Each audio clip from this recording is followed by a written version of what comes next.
In Persian, there is a well-known idiom, Nushtaru bad az marg Sohrab. It translates literally to the cure after Sohrab's death. Today, people use it like the English phrase too little, too late, to describe a remedy arriving only after the damage is irreversible. That phrase originates from a single devastating chapter within the Shahnameh, the massive 10th century Book of Kings written by the poet Ferdowsi. The story revolves around two combatants. Rostam is the aging, legendary champion of the Persian Empire. Sohrab is a brilliant, entirely untested young prodigy leading the armies of a rival nation, Turan. When these two men eventually meet on the battlefield, neither realizes a crucial fact: they are father and son. This is an autopsy of how human pride, political paranoia, and carefully suppressed truths perfectly align to author an inescapable disaster. Sohrab's existence is the result of a single night.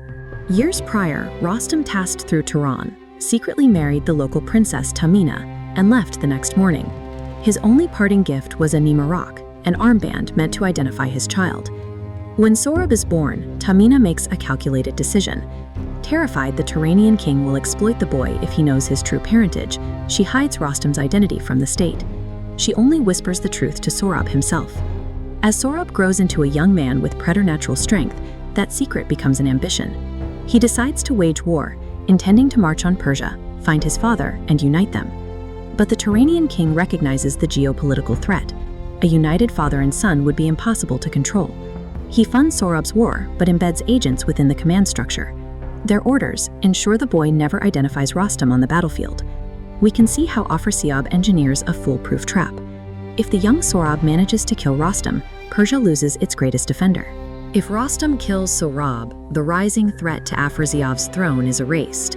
A young man's innocent desire for a father is converted into a state-sponsored suicide mission. The two armies finally clash in a harsh, unforgiving landscape, and almost immediately the truth begins to unravel. Sohrab captures a Persian warrior, Hajir.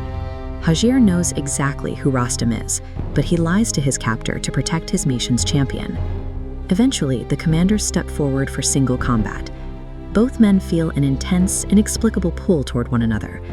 Trusting his instincts, Sohrab asks the older warrior directly if his name is Rostam.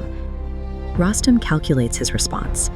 Driven by a veteran's pride and refusing to surrender any psychological advantage, he denies his identity.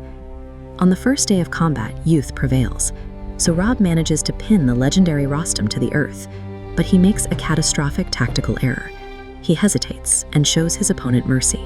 On the second day, the momentum shifts. Rostam pins Sohrab. Devoid of the mercy his son showed him the day prior, Rostam instantly drives a dagger into the boy's side. Rostam survives solely because he lied.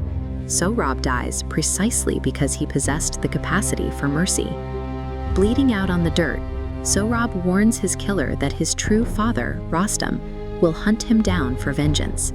To prove his lineage, he pulls back his armor and reveals the armband. The realization hits Rostam like a physical blow.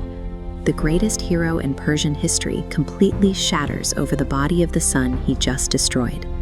Desperate, Rostam begs the Persian king for the Nashtaru, the panacea that could heal the wound. But the king refuses. He calculates that a healed Sohrab fighting alongside his father would be too great a threat to the throne. Looking at this diagram, we can compare the mechanics of this story to the Western myth of Oedipus. In the Greek tradition, the son rises from below to strike down the father.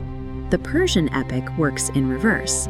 Instead of youth usurping the old, Ferdowsi warns of an established, aging power crushing the very future it is supposed to nurture.